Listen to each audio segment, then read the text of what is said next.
Coucou les filles, alors aujourd'hui je reviens pour parler de l'endométriose. Donc c'est un sujet qui me touche très particulièrement car je souffre de cette maladie depuis de nombreuses années. Donc ça me tenait à cœur de vous faire cette vidéo. Donc l'endométriose c'est une maladie qui touche une femme sur 10, mais je pense sincèrement qu'elle touche beaucoup plus de femmes. C'est une maladie chronique, récidivante et complexe, donc c'est-à-dire que personne ne la développe de la même façon qu'une autre personne.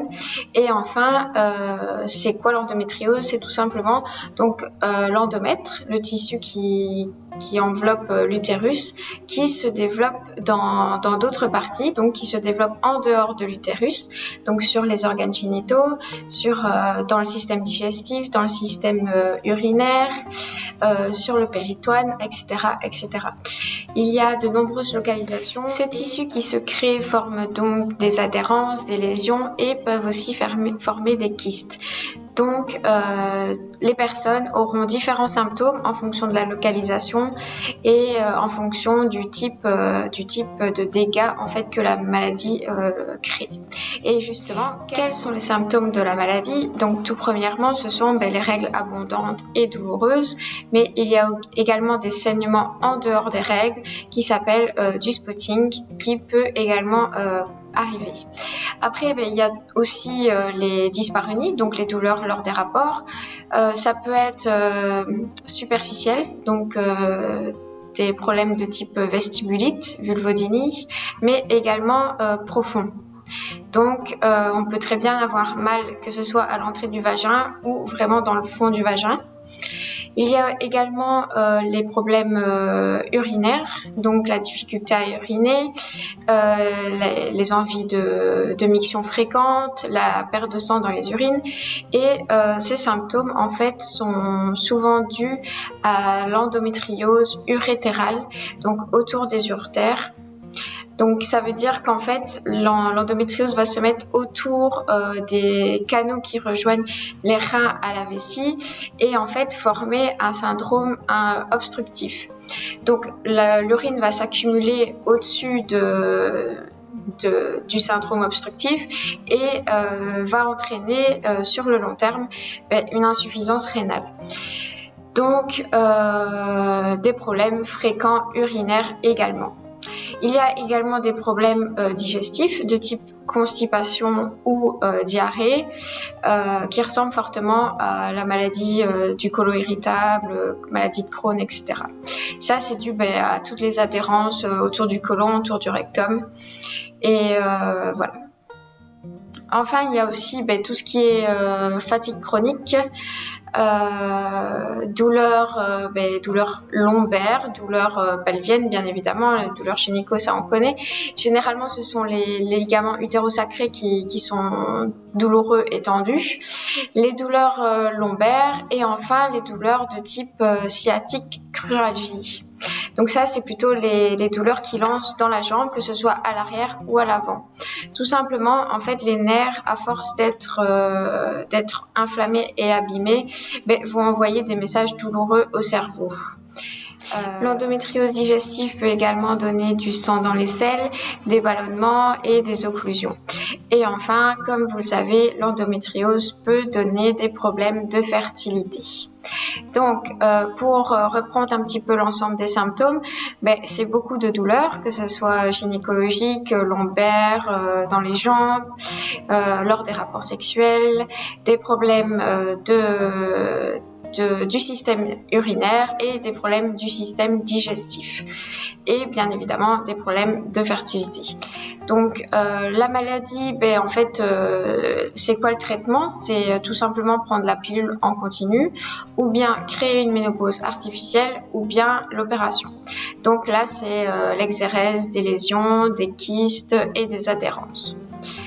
Donc vous l'avez compris, c'est une maladie qui va donner de douleurs très invalidantes, qui vont diminuer la qualité de vie et qui vont avoir un fort impact psychologique, que ce soit pour supporter les douleurs au quotidien, pour supporter les douleurs sur les rapports sexuels et enfin la peur de ne pas avoir d'enfant. Donc c'est une maladie qui doit être prise en charge, que ce soit sur le plan physique ou psychologique.